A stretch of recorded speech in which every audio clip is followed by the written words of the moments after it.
Howdy do folks, and welcome back to Chambered in History, where we're diving into cartridges that shaped the world one round at a time. From forgotten powder burners to battlefield legends, we're cracking open the brass cases and spilling out the history. Today, we're stepping into Tsarist Russia for a cartridge that isn't just obscure, it's borderline mythical among black powder nerds. It goes by many names, but here on the channel, we're sticking with the good old 42 Berdan. Also, don't forget to like, comment, subscribe so you can stay up to date. We're doing this once a week, or trying to at least. So just go ahead and subscribe and join us for the ride. Thank you. So let's get the formalities out of the way.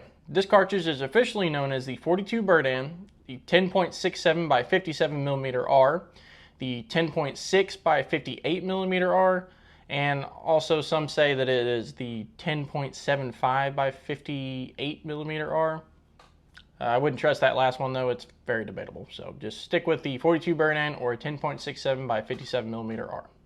And if you really want to impress your friends or confuse them, you can bust out the full Russian rifle designation as far as for the rifle, which is this right here.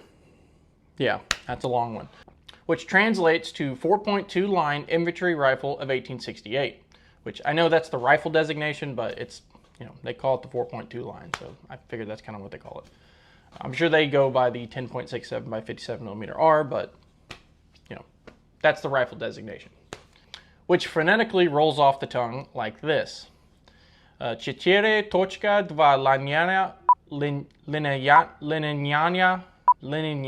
строковая винтовка образца 1868 года.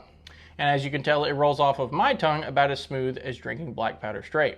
So for the rest of the video, we're going to stick with the 42 Berdan, because unless you want this video to be 40 minutes long and 30 of it just being Ricky trying to pronounce the Russian rifle designation, we're going to stick with 42 Berdan. So let's rewind to 1868 when Imperial Russia was shopping for a modern rifle and cartridge combo. Enter Hiram Berdan, a Union Army officer and inventor from New York. Yep, that's right, one of Russia's most important cartridges ever made and rifles was invented by an American. Go figure. Which I'm starting to kind of see a pattern. I'm pretty sure, correct me if I'm wrong, I'll correct me if I'm wrong, like right here or something. But I'm pretty sure almost every cartridge we've done so far was made by an American, so go team. Russia adopted Berdan's first rifle, otherwise known as the Berdan No. 1 or the model 1868, which was a single-shot bolt-action rifle that was falling block operated with a side-hinged bolt. A bit funky, but serviceable. And it used the star of the day, the 42 Berdan. 2 years later, in 1870, Berdan improved the design, producing the Berdan No. 2.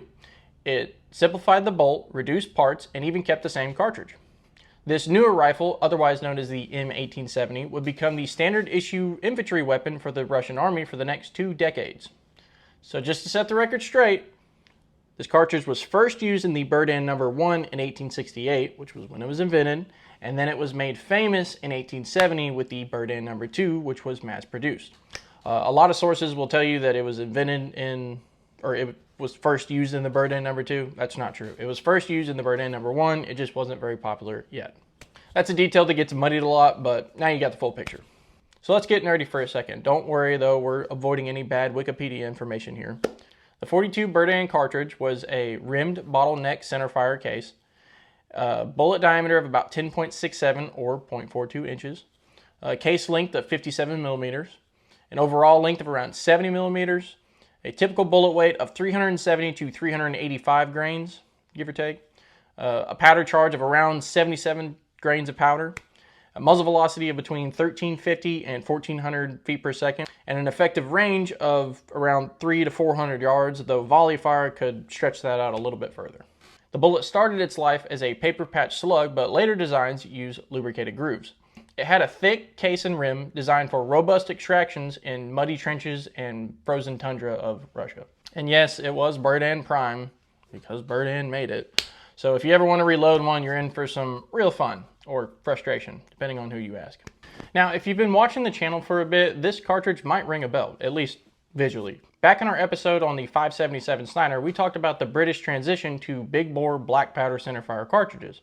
And well, that cartridge eventually evolved into the 577 450 Martini Henry, holy crap, that's a long name, which was a bottleneck beast of a round.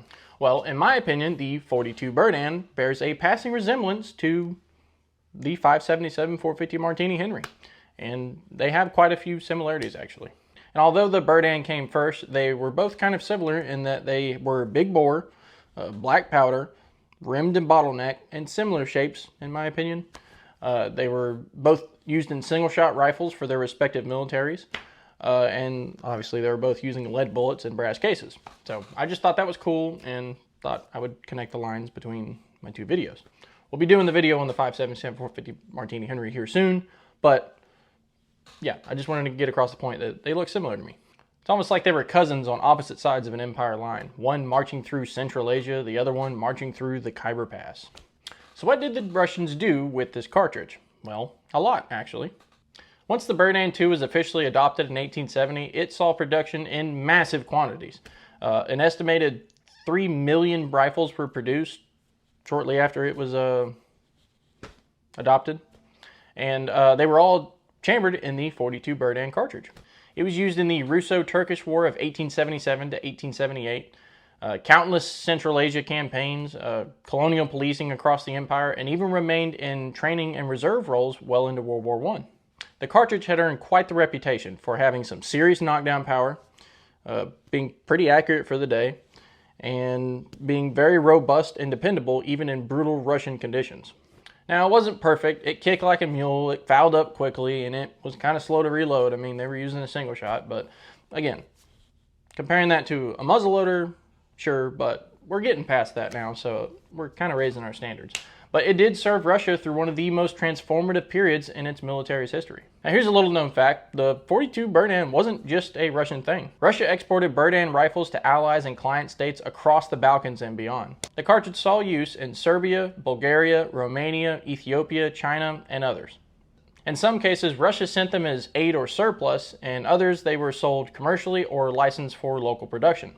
And speaking of commercial use, after the Berdan II was phased out of service, tens of thousands of rifles and crates of ammo were all introduced to the civilian market. They were imported into Western Europe and the US, sold very cheaply at surplus stores. The Berdan II rifle and .42 Berdan became popular among hunters, homesteaders, and collectors in the late 19th century and early 20th century, especially because of its reliability and brass strength.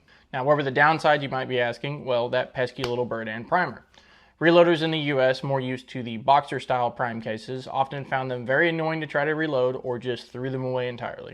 The .42 Berdan was one of the last black powder military cartridges, sitting on the edge of a revolution in arms design.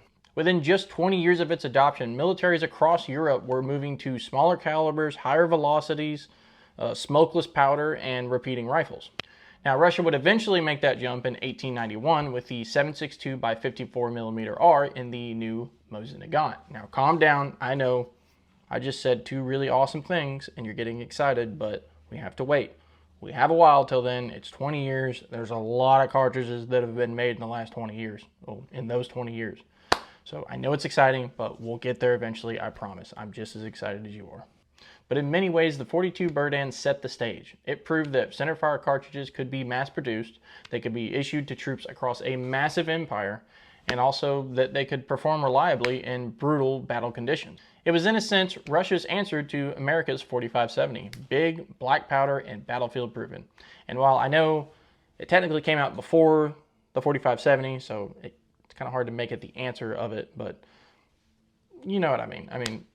Technically, the 4570 is the answer to the .42 Berdan, but whatever. You get the point.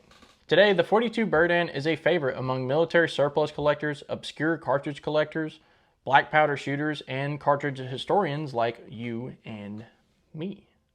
That's right. I'm a self-proclaimed cartridge historian. That's me. I know everything, except what I don't, but don't call me out on that. Original ammo still pops up here and there, sometimes in packages with Cyrillic labels. Berdan II rifles, especially ones with Russian or Balkan markings, are very popular among collectors. Now, finding safe-to-shoot original ammo is very tough, and me personally, I don't think it's a good idea. You know, if there's not very many left in the world, I don't know how many are really left in the world, but if there's not, why shoot it, you know?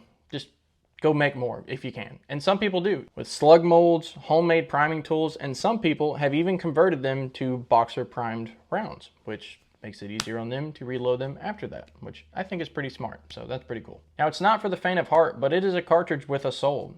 And once you feel that heavy brass casing in your hand, and you imagine it being shot down a frosty steep or a Balkan battlefield, you'll understand why it's remembered. So there you have it, folks. That is the story of the 42 Berdan cartridge and a couple facts about it. A big bore Russian bruiser that helped drag a whole empire into the age of modern firepower. Next time, we're staying in the 19th century. We're going to be here for a little bit. I think we're almost out, actually, but there's a lot of them that have been made just in this century. But we are heading back across the Atlantic to check out a cartridge that has a story all its own, the 44 Smith & Wesson. A round that's not only iconic in America, but also found its way into Russian holsters in a surprising twist. You don't want to miss it, so keep your powder dry and your brass polished, and we'll catch y'all next time. Thank you.